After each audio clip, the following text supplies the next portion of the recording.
When it matters most, though, over the last 2 weeks, 5 touchdowns, 0 turnovers in the fourth quarter, just 1 touchdown in quarters 1 through 3. But hey, he's coming through at the end there. Tomorrow night, the Eagles host the Cowboys, and the other quarterback is the story, as our James Palmer tells us. Sunday night in Philadelphia, all eyes will be on Ben DiNucci, the former James Madison quarterback, getting his first career NFL start, and he had some advice from QB1 this week. On Wednesday, Dak Prescott told him to go out and be himself, to take the completions that are there, to make sure he trusts the players that are around him. Mike McCarthy also had the same message, but saying protecting the football is your #1 priority, which is why more than one Eagles defensive player told me this week, we expect Ezekiel Elliott to run the football 50 times in this game. Now, they do know that DiNucci does have some mobility, and there's going to be some wrinkles in the Cowboys' game plan to use his legs, and the Eagles are expected to blitz him quite a bit to put pressure on the young quarterback. But the matchup everyone wants to watch is Darius Slay following around Amari Cooper. Slay says he loves these assignments. This is what he does and what he wants to do to help his team win. Those guys in the secondary believe that Slay doing this allows them to play faster and more confident. Slay says what makes Amari Cooper so good is he is one of the best players in the league at his release at the line of scrimmage. That's where he wants to have his focus. That is going to be a matchup all of us are going to watch throughout Sunday night. Thank you, Mr. Palmer. Okay, so 7th-round rookie Ben DiNucci is making his first start. No preseason games here in prime time against the division rival, the biggest division rival for the Cowboys with this relentless pass rush. Oh, and first place is on the line. So no pressure. Jeezy, this is like the definition of being thrown into the fire. Yes, first of all, do not adjust your TVs. Yes, I did change shirts. I told you I was going to do that because of the moire effect from the other shirt. So I went festive with a little orange here. But now I'm going to talk about Ben DiNucci, a Pittsburgh guy like Mike McCarthy, and they have a history together. Joe McCarthy, Mike's brother, coached DiNucci in basketball, and they actually shared an elevator ride, Ben DiNucci and Mike McCarthy did, when James Madison was playing in the FCS championship game in Frisco. McCarthy had just been hired. They shared the elevator ride together as a bunch of people, and DiNucci said, I was surprised that he knew who I was. No, McCarthy knew a lot about DiNucci, and you know, it's not ideal that 2 quarterbacks had to go down to get to DiNucci at this point, probably a little earlier than McCarthy wanted to, but certainly they are excited about him. They think he's got some ability, and he showed it off in practice this week, but man, this is quite the debut for him right here to go up against this Eagles defense in that pass rush.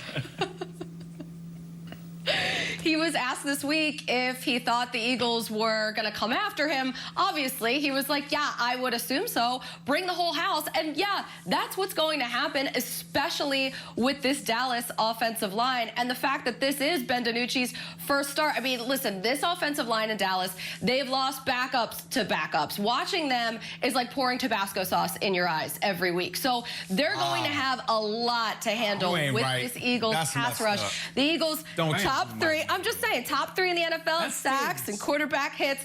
Jim Schwartz is a guy that if he doesn't have to blitz, then he would rather that to happen. So that means there will be more guys, hopefully, in coverage there to kind of confuse DiNucci. Plus, there's a lot of guys that, especially with the quarterbacks, only 3 healthy cornerbacks for the Eagles. So we'll see. That could play a factor. Another thing, though, to keep an eye on here, 5 guys are eligible to come off the IR, so they should get an influx of some health for the team as well.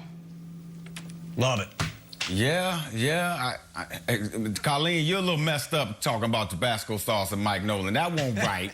That's messed up getting that. Oh, that's right. I forgot about that. I forgot. It's all good. It's all good. But it's Frank's radar. It's funny. But my thing is, my thing is with this Dallas Cowboys team, and I know Jerry went out this week and said there is no void of leadership, but it does seem that way, right? Where is the leadership? Ezekiel Elliott Where are you, man? You know, we've talked all offseason, last offseason when you were getting paid how, you know, you were the focal point of this offense, but yet you got 5 fumbles, 4 of them lost. You know what I mean? Where are you, man? Like, we need you to step up. The Dallas Cowboys need you to step up and be that lead back. Be the premier back of the National Football League. Be that dude, and I just don't see it. You can't tell me that Dak Prescott was the only leader of this offense, the only guy that was able to galvanize the team and bring everybody together.